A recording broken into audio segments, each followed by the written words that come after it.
whoop up on them. You choose how that is. But the truth is that these politicians are motivated by finance, by money, and by the mobilization of the people. I think it's something that has to be done in tandem. I think we so many times we want to march, but then other people say we shouldn't march. Okay, well that's fine. We need to do it all at the same time. I just think that it's very important until we have our own, because I personally believe, this is me, not BET, I personally believe if we had our own, we wouldn't have to protest. You wouldn't have to protest if you had your own. It wouldn't matter what anybody else was doing if they had their own. But until we can do that, we have to invest in the process. Yeah, I mean, I think the thing that I'm always left with coming back from the field, and these subjects, they never leave your life. Someone just called me today, I'm like, oh God, and I'd forgotten, it'd been years, and I was like, oh my God, I got stuck on the phone. But, there's so many, we come across so many young people, and they just need us, and it sounds like trite and like cliche or whatever, but it's like they really, really need us. So, getting involved in whatever on the local level in these young people's lives in whatever way, whatever it is that you bring to the table, contributing a part of yourself back into the community, because it's pretty desperate out there. And we need them. Yeah. Tamika. Sorry, I keep turning this thing off. I've had, hundreds of conversations, and particularly coming here tonight with a 90-year-old black man who's has a business and very successful. And we had this conversation going on around people pulling up their themselves by their bootstraps with no boots. And so I appreciate what you just said, because they do need us.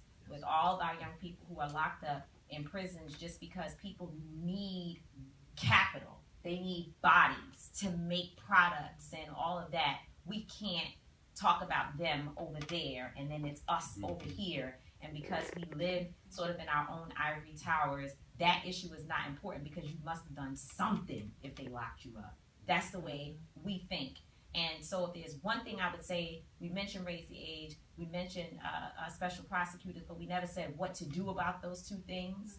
Specifically, people need money right now in the races that they're running on Nassau County and other places across this state. So tonight, figure out where that is and give. And I'm sure on a national level, the same thing is important. And they also need canvassers.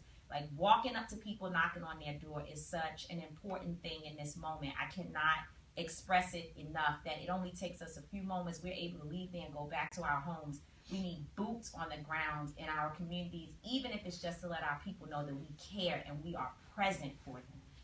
I just would ask people to visit Color of Change and Color of Change PAC, PAC. We're running our campaign Voting While Black this election cycle, hashtag Voting While Black, and it's specifically with a focus on prosecutor races and engaging black voters. I also want to call out my friend and colleague Josie Duffy Rice, who writes for the Daily Kos, KOS, Daily Kos, and she's basically the only person who writes daily about prosecutor races. You should look up some of the stories that she's filed, some of the things that have been raised because of her journalism that have really helped to fuel and support a movement, but have also created real challenges for prosecutors who get to do their work without under the radar, without the spotlight. And so whether it's the work of Josie, whether it's the work of Shoshana, continuing to put out the information so that these folks that have been able to create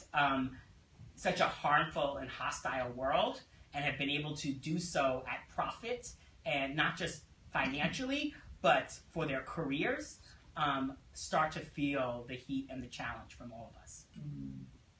Jeff, you mentioned in your comments that Jewish folks, if you're watching TV, their issues are raised, they're talked about all the time. And I recently had an opportunity to travel to Israel. It was a very controversial decision for me, because as you can imagine, I have a lot of issues with things that are happening in Israel. But I did go, and I had an opportunity to speak to individuals who worked in the legislature, folks who ran a local business, people who worked in the newspaper, and going from individual to individual, moms who were living right on the border could look out and out their front yard and see missiles that were being launched towards them. no matter who I was speaking to, their message was always the same about what they wanted for Israel. I didn't agree, but their message was always the same. And I came back from that trip and I thought to myself, no matter what you agree or disagree about what's going on in Israel, they go hard for Israel. And I thought to myself when I came back, who's going hard for Black people? And I just encourage all of us to think about how we can go hard in the places where we sit, whether it's writing a check, whether it's doing the marching, whether it's mentoring, whether it's volunteering, whether it's doing another story, whether it's putting together another production, putting together another song, a performance, but we all have to go hard for Black people. I was going to say something, but that's the closing word. I know when not to.